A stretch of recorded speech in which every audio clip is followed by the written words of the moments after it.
Well, welcome to this tutorial where we are going to look at how we can draw a food peg in Autodesk Inventor. So, as we should be doing before, we go to the top, Control New, and we want to start a millimeters drawing, a parts drawing, and we select that and go to Create. Right, and once we get to our screen here, the first thing we need to do is start a 2D sketch. I'm going to click Start 2D Sketch. And I'm going to select a work plane and I'm going to select the XZ plane. Having done that, I want to select an image that I can draw around. So I'm going to go to Image and I've saved an image of a cartoon shark. So I'm going to place that anywhere inside my drawing area and press Escape to stop pasting even more of them in. Now, if you zoom out, you'll notice, rather annoyingly, the cartoon shark is pasted in the wrong way around. There's two ways you could cheat and literally just use the rotational tool here and just turn it around, which is not a bad way of doing it. Or if you want to do it correctly, we can select it. We can go to rotate. As I've selected it, I just need to select my center point, and we need to spin it around through 270 degrees. And I click done. Now, all we need to do now is draw around the shark. So I am going to draw around it with the line tool. And if we just go around it, I'm going to just miss a few bits and pieces. The closer you keep your clicks together, the more accurate it's going to look. We could use a spline tool, but it can be a little bit clumsy. And what you can do is just keep zooming in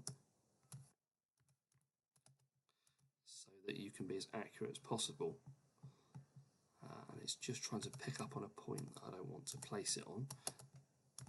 I'm going to there. I'm going to keep every time I left click, it finishes one line and starts another line off in exactly the same place that I started it in, that I finished it in, sorry. So I'm just going to work my way around the shark like so. Now, you could keep your clicks even closer together. Now, I'm just going to go around the outside of it. I don't want to use the teeth yet. I'm going to just leave the teeth out.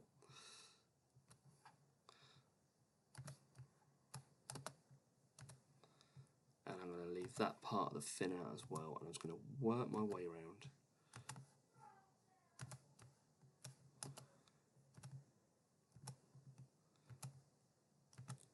Again, like I said, if you keep your clicks as close together as possible, it's going to look more realistic.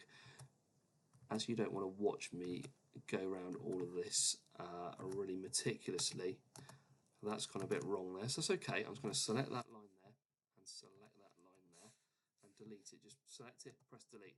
Now, all I need to do is pick up where I left off. So I'm going to click the line tool and see, notice my endpoint, that little node has gone green. So I know I've connected it to that line there. So all my lines are connected. It's so important that every single line is connected. Otherwise, the extrusion won't work when you want it to. And I'm just going to join that together there. And that is done. Now, what I'm going to do is I'm just going to check that that will extrude. So I'm going to click Finish Sketch. I'm going to zoom out. And I'm going to click Extrude. And hopefully that's going to work. And I know that that shark will extrude. I'm not going to do that for the time being because I want to add the food peg part to it. So all I'm going to do is go back to my sketch there. We don't need to create another sketch. I'm just going to edit the existing sketch. So I'm going to double click on the sketch and it will let me back into it so I can draw on it. We don't want to see any more like Sketch 2, Sketch 3 or anything like that down there. And I'm going to draw in the food peg part. So I'm going to draw a line down there. I'm going to draw it perpendicular so it goes all the way down. That looks good to me, and I'm going to just do a zigzag effect. Let's zoom in just a little bit more.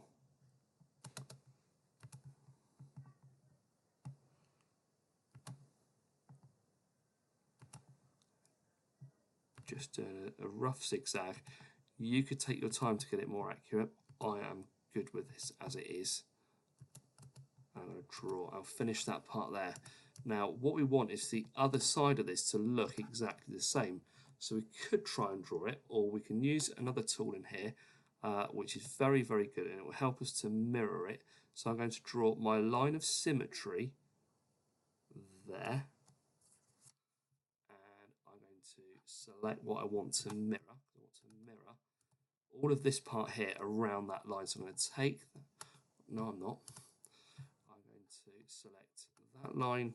I'll just hold the shift key down and select all these lines here, and as they're going blue I know I've picked them up. Find that one there, click mirror, select my mirror line, which is this line of symmetry here, click apply and done, and you will notice that that has duplicated that on the other side. I can then now just trim away the bits that I don't want. So let's just get rid of these lines here to start with. And I want to click away the lines in the middle there and there. Escape, and I want to get rid of that there. And I'm going to finish sketch. And with a bit of luck and a following wind, if I go to extrude now, that's selected that as a perfect extrusion. I'm going to click the OK button. There is my shark type food peg. Now you might think I would like a little eye in there, so you could just create a new sketch, start 2D sketch on that face there, and I'm going to draw a circle and finish sketch, and I'm going to extrude the eye. Now instead of extruding outwards, we can use the extrusion tool to remove material as well as to take material away. So I'm going to bring that back through the work. Gone through loads, that will do there. Other things you could have a little play around with to make it look more ergonomic or aesthetically pleasing is the fillet tool, which means it will give a little radius. It's set at 2, and you could work your way around parts and your lines. It's going to work better on some than it is on others. It's gone a bit mad around there.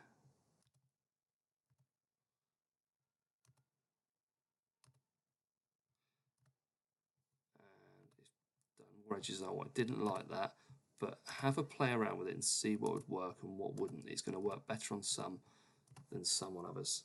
Thank you very much. I hope you enjoyed it.